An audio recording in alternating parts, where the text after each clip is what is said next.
Ada yang berbeda mencolok mata dengan penampilan penyanyi Reza Artamevia akhir-akhir ini.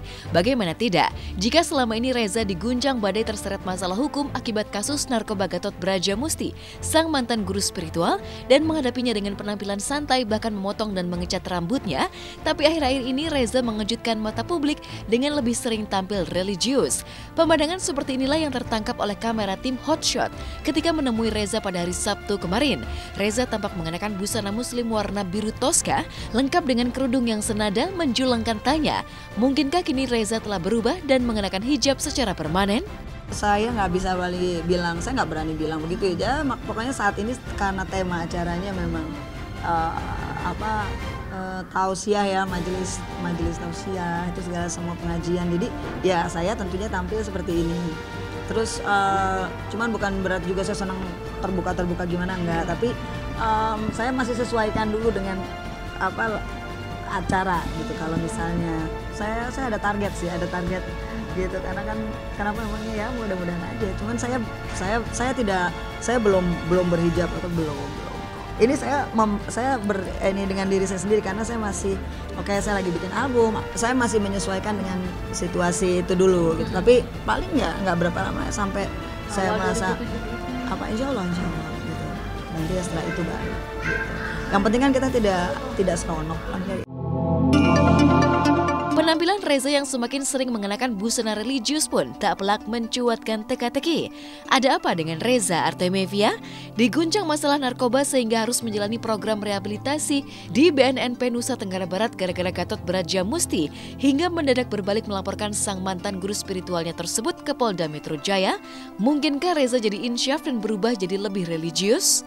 Saya tidak punya kewajiban untuk menjelaskan kepada kalian. Yang namanya kalau kita hidup pasti ketemu masalah. Kalau nggak mau ketemu masalah mati ya. Ini bukan kehidupan namanya. Jadi tapi ya itu garis bawahnya yang saya juga selalu ajarkan, selalu ingatkanlah buat anak-anak saya itu bersyukur. Yang penting bersyukur, karena perkataan Allah kan bahwa siapapun yang bersyukuri nikmat Allah maka akan dilipat gandakan lagi kenikmatan itu. Ya itu aja saya pegang.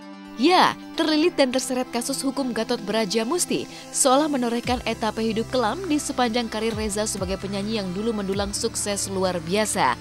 Bahkan sering dengan seriusnya kasus narkoba hingga dugaan pelecehan seksual Gatot bergulir menuju meja hijau.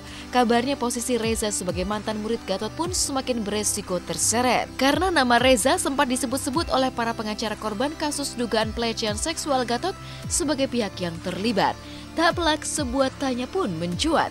Mungkinkah Reza jadi berubah lebih religius karena tengah menghadapi pelik masalah hukum? Benarkah bahkan hingga kini Reza masih harus menjalani program rehabilitasi pasca terjerat barang haram jenis sabu-sabu akibat ritual aspat di Padepokan Brajamusti? Kalian bukan polisi, bukan siapa-siapa, ngapain, tidak punya kewajiban saya menjelaskan kepada kalian. Yang namanya hidup itu pasti ketemu masalah semua, dan saya yakin Allah tuh maha adil. Emang ya alhamdulillah saya sangat merasa bersyukur bahwa Allah tuh mencukupkan hati saya gitu.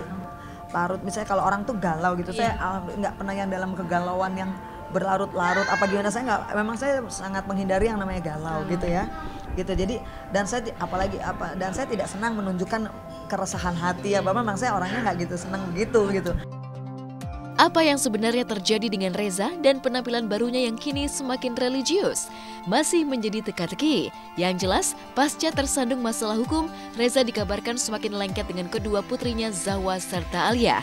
Bahkan konon Reza ketat mengawasi pergaulan kedua anaknya tersebut secara intensif. Ada apa dengan Reza Artamevia? Terseret masalah miris pasca tinggal dan membela Gatot sang pemilik Padepokan Brajamusti. Mungkinkah Reza tak ingin anak-anaknya mengalami hal yang sama hingga kini berubah menjadi ibu yang overprotektif? Gitu loh, jadi maksudnya saya terima job di mana juga biasanya anak-anak tetap saya bawa. Kan saya udah bilang, siapapun semua itu harus bilang sama ibu, dan siapapun teman pokoknya ibu harus kenal gitu. Jadi ya itu udah komitmennya saya sama anak-anak. Jadi anak-anak juga ada siapa kenal pasti ngasih tahu.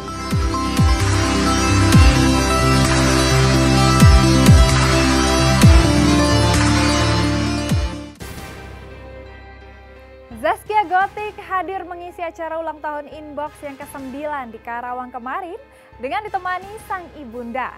Kehadiran ibundanya tentu saja membuat Zaskia gembira karena bisa melepas kangen.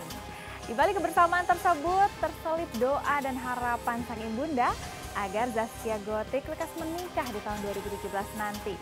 Nah, seperti apakah Zaskia menanggapi harapan sang ibu? Seperti apa pula serunya sederet host Inbox merayakan ulang tahun Inbox yang ke-9 kemarin? Simak berita lengkapnya hanya di Hot Shot sesaat lagi.